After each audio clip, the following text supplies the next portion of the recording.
Hey guys, what's up? Arvin here now. Today sa video na to, ipapakita ko sa inyo kung paano nyo pwedeng gamitin ang inyong mga TWS earbuds para sa inyong Zilo application. Okay? Kung interesado kayo, panoorin nyo to.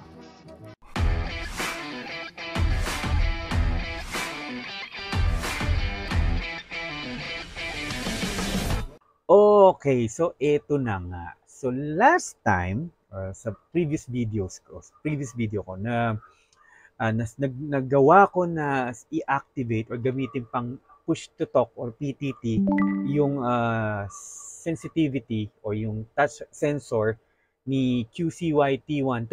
Dito tayo. Yan, ni QCY-T13 para ma-activate yung push to talk ni Zilo application using wireless connection or using the Bluetooth connection ni QCY-T13.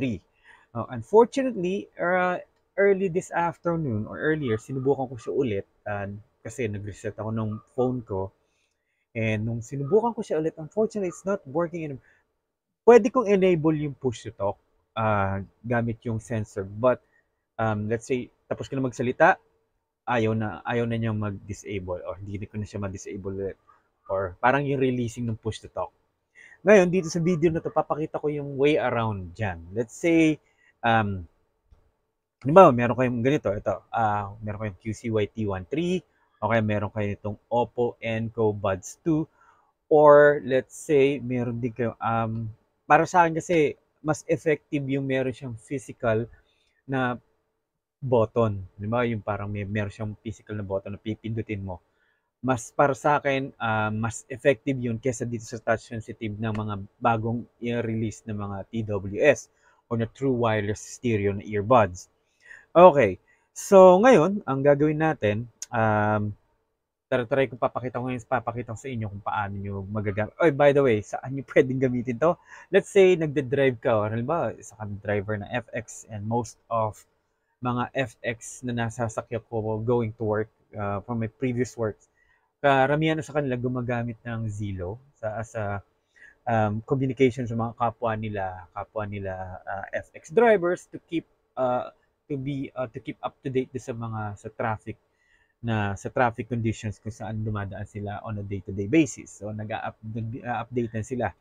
Now, good thing about Zilo application, hindi mo na kailangan ng two-way radio. You already have your mobile phone with you that you can use the Zilo application. I'm not going to go through the process or explain sa inyo kung ano yung Zilo application. So most probably, alam nyo na yan. If not, rin yung previous videos ko kung saan pinaliwanag ko kung ano yung function or ano nga ba ang Zilo application. Okay, so nandito na tayo. Ngayon, papakita ko sa inyo kung paano i-enable natin or paano nyo magagamit especially Oppo Enco. And by the way, I will leave a link sa description box nasa baba if you are interested na bumili. And honestly, upon checking, mas mura na siya ngayon kasi siguro din na ito yung latest na TWS ng Oppo. Pro na yata meron yun. But when I got this cost roughly around 3,000 to 4,000 pesos during that time. Ngayon yata around 1,000 pesos. QCY-T13, medyo tumaas ng konti yung price niya for some reason. Pero first time ko nakuha to, roughly around less than 1,000 pesos. But don't worry, if just in case you are interested in purchasing any of which, by the way, I would highly suggest QCY or recommend QCY-T13 kaysa dito. But in any case, or just in case meron na kayo nito na Oppo Enco Buds 2, yan. At gumagamit kayo ng Zilo application at let's say nagra-ride kayo ng mga tropa mo o kaya nagba-biking or let's say yun nga, gamit niyo sa inyong work. Unfortunately, sa aking bagong work ngayon, we're using a digital two-way radio. It uses we use a dedicated device para sa digital na two-way radio. But we also have a backup na lang yung analog na two-way radio. Okay, so punta tayo ngayon dito sa ating Zilo application. So ito, yan, nakikita niyo sa aking left-hand side, ito yung Zilo application. Sa mga hindi pa familiar, sabi ko sa inyo, check yung previous videos ko, pinaliwanag ko kung anong purpose. So, just to a short description, para siyang gagawin niyang two-way radio o parang two-way radio functionality sa inyong mobile phone. Okay, so let's do this. Una, syempre of course, syempre na of course pa. Kailangan natin i-connecta um, ang inyong earbuds, Bluetooth sa inyong cellphone. So, ayan o, di ba? Sa mga gustong mapanood yung review ko dito sa Oppo Enco Earbuds 2, kung ano yung ayoko dito, dun sa previous videos, yun yung last video ko. Yun yan. Okay, so lagyan na natin sa tenga natin. Punta tayo kay Bluetooth. On natin siya and connected. Well, mabilis siya mag-connect. And that's one of the good points ng Oppo Enco Buds 2. So dahil connected na siya, okay, dito, usually, automatic yan, nakapili na yung Bluetooth. Okay? Kung hindi pa, click nyo lang yan, Bluetooth. Okay. Ngayon, dati, nung tinry ko siyang i-add yung play button function nito, so para ma-activate um, yung push to talk. So dito yan, punta ka dito, push to talk button. Okay, ulitin natin para sa mga baka na-distract. Okay. Halimbawa, ito yon, dito sa echo tayo, yan. Click natin yan. Teka, burahin ko muna yung mga previous ano ko. Nag-test kasi ko kanina. So ito yung times na kanina na tinetesting ko. Nagulat ako na parang ba't hindi na nagpa-function yung ano. Hindi na nagpa-function yung uh, push to talk na to activate, pero yung deactivate yung push to talk hindi na siya gumagana. Pero in any case na meron kayong Bluetooth na headset na gusto niyo gamitin, try niyo na lang. So ganito yung paano mo idadagdag siya, paano ko mag-a-add ng wireless Bluetooth sa inyong Zilo. So click niyo tong tatlong dot dito sa side and then click on options and then piliin niyo to push to talk buttons. So, sabi dito, configure, add, and remove push to talk buttons. Okay? So, si Zilo actually, meron siya talagang in-offer na mga ito compatible buttons. So, click ko. And then, ay, ano to, mag-open pala to sa, mag-open pala to sa ano. So, wag na dyan. Papakita ko na lang sa inyo dito sa screen na to, yung mga compatible push to talk buttons para makita nyo kung ano yun. So just in case na gusto niyo gamitin ang Zilo na using a different device na to activate the push to talk and yun nga sa earbuds ganun. But kung ano yung meron tayo, so yun yung gagamitin natin. Katulad dito, meron tayong Oppo Enco Buds 2 at saka QCYT13. Okay, so dito may plus button sa baba. Okay?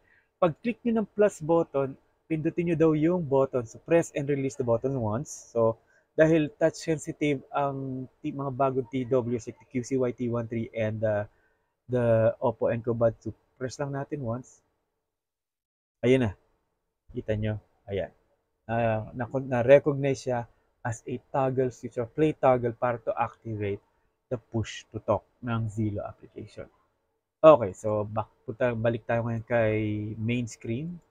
Click natin yung gusto nating kontakin. Halimbawa, so testing natin sa Echo para marinig nyo kung ano yung tunog ng Oppo Enco microphone.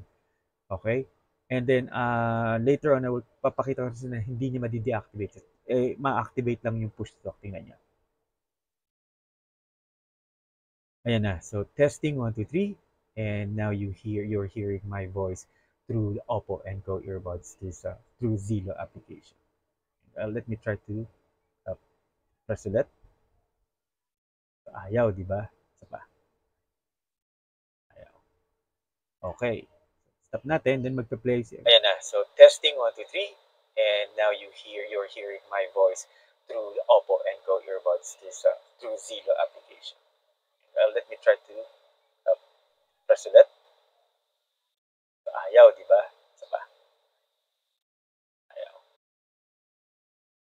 Okay, so yun. Pwede mo lang siyang in-enable pero parang press mo lang and then yung release nung push to talk ayaw na for some reason. Siguro dahil bago tong updated yung firmware or software na your app na Zilo na gamit ko. But on my previous testing, way back matagal na, using the QCY. So kanina din, I tried before I record this video. Tinry ko na si QCY. The same then, I can only activate the PTT, but I can only push the PTT, but I cannot release it. Okay? Ngayon, ano ang way around dito kung gusto nyo gamitin ang inyong wireless earbuds? Halimbawa, nagde-drive kayo, di ba? Or nag-drive kayo, nagbabike kayo, tapos naka-earbuds kayo. Okay? Eto. Click nyo ulit yung tatlong button dyan and then options. Okay? Punta kayo dito sa may push to talk ulit. And then nakikita nyo to nakasulat VOX. Okay? Ayan. VOX button. Click nyo yan. Kasi nakalagay dyan is, kung mapapansin nyo nakalagay yung VOX button is hidden. So, i-unhide natin siya. So, show button on the screen. Okay, keep the VOX enabled screen when screen is locked. Let's say, yun nga, nag-drive kayo, nagbibisikleta, biking kayo, or nag-hiking, or let's say, nagmumotor kayo. So kailangan natin i-lock yung screen. So, i-enable nyo lang yan. Okay? So, yung activation sensitivity, pwede nyo hinaan. Okay? Ang purpose nito is, every time na magsasalita ka, maa-activate yung push to talk. Okay? Eto, tingnan nyo. So, meron pa tayong i-enable yan. Actually, para ipakita yung push to talk. Kung naalala nyo kanina, earlier wala yan kasi hidden nga. So, eto. Kinlik ko yan. So, magiging kulit. Napansin nyo, ayan, every time na magsasalita ako, may enable niya yung push to talk. And then mag-stop ako. Napansin nyo, ayan, every time na magsasalita ako, may enable niya yung push to talk. And then mag-stop ako. Okay, so disable ko muna. Kasi every time na magsasalita ako, maririnig niya yung boses ko, i-enable niya yung push to talk. Parang, yun nga, parang siya yung may tagapindot ka. Now, we can actually adjust the sensitivity nung ano niya, kung kinakailangan yung lakasan ng konti yung boses nyo. So, balik tayo kay push to talk buttons and then VOX. And medyo i-lower natin yung sensitivity niya. So, hinaan natin. Kaya lang, medyo lalakasan nyo lang yung boses nyo. So, balik tayo dito. Ang sabi dito, tailor activation to the human voice.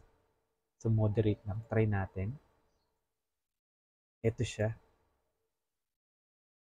Kapag hininaan ko, hindi siya ayun, na-activate pa rin. Pagka nilakas ko siya. Okay, so yan. Pagka ayan, pag nagsalita na ako, nag-re-record siya or ma-activate yung push to talk. Okay, so yan. Pagka ayan, pag nagsalita na ako, nag-re-record siya or ma-activate yung push to talk. Okay, well, at least meron tayong way around dyan sa kasi may nabasa ako na comment kasi sa previous videos ko na sinabi niya parang nahirapan siya. Hindi daw niya ma-enable or magamit yung kanyang push to talk button o yung kanyang earbuds pang enable disable ng PTT ng Zilo, whereas during the time na tinesting ko yun, gumagana naman. And then ito nga nung bagong install ko yung Zilo application sa ni-reset ko na mobile phone, which is my trusty Samsung Galaxy Note 8. Okay, ganun na yung nangyari for some reason, hindi na na-enable. Ay, nagre-recognize yung play button. Pero yun nga, hanggang para lang siya naka-push lang. Hindi niya nire-release yung PTT. Okay. So, ayan. Yan na yun. Yan lang yung ating paraan. Tagal ko muna to. Yan lang yung paraan na para magamit natin ang ating earbuds para sa mga gumagamit ng Zilo application. Okay. So ayan, there you have it. Kung ngayon pwede niyo nang gamitin ang inyong earbuds or let's say naka-earphone kayo, ginagamit niyo tapos yun nga nag-ridings kayo or meron kayong event na inattenan ginagamit yung Zilo application, okay? I would highly suggest for you to look into this application. This is very handy, especially kung madalas kayong mag-out of town ng mga friends mo or mag-rides kayo ng mga friends mo or hiking. As long as ang inyong area is merong wireless data, meron kayong data, or meron kayong internet connection, gagana ang inyong tawag dito, ang Zilo application. Okay? So, in any case, kung interested yung mga headset o mga earbuds na ginamit ko dito, interested kayo, the QCY-T13, okay, the QCY-T13 or the Oppo Enco Buds 2, interested kayo, I will leave a link sa description box. Check it out. It's up to you kung gusto nyo i-purchase. And also, I tested, kaya ako nabanggit kanina, na mas maganda ang meron siyang physical button. Kasi tinest ko yung Bluetooth wireless speaker ng Miniso because it has a physical button sa ilalim. Yung tinesting ko siya pang-activate and deactivate ng push to talk, it's working flawlessly. Kasi kumbaga parang hindi siya kasi touch sensitive or wala siyang sensor na katulad nitong sa earbuds sa mga TWS na earbuds. Okay, so there you have it. Kung nagustuhan niyo yung video na to, please don't forget to hit the like button.